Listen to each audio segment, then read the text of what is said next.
Hello po everyone. Dito po tayo ngayon sa Socialize ni Pacific Town. Yan, ito po yung kanyang status. Yan.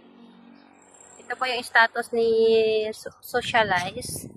Meron na po siyang kalsada papunta doon sa area. Sisilipin natin kung ano yung pinakadulo nito. Yan, holiday po kasi ngayon kaya wala pong gumagawa.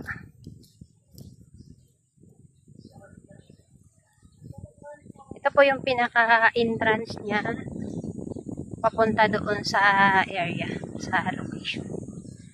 Sa ngayon po ay meron pa rin po tayong dalawang option. Meron pong option 1, 12 months lang po yung turnover niya, at meron din pong option 2, 36 months. Sa option 2 po ay 4,900 monthly, tas 5,200 ang monthly amortization. Tas sa option 1 naman po ay medyo malaki-laki na, sa 14,000 po monthly ang down payment niya. Yan. Kaya avail na po kayo habang meron pa po tayo. Kunti na lang po ang unit nito, kunti na lang po yung natitira, kaya mabilis lang po maubos yung unit. Ayan.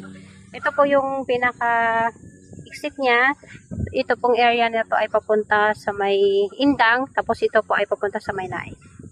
Ayan, malaki po yung kalsada niya kasi kasyang-kasya po dito ang, kumbaga pang 2 lane siya talaga.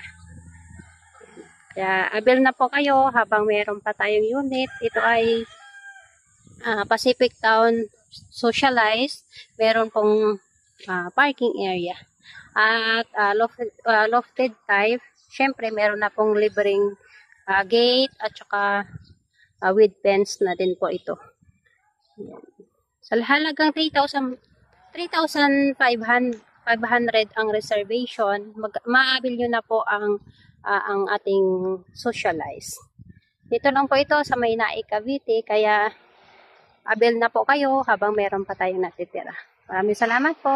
Bye-bye.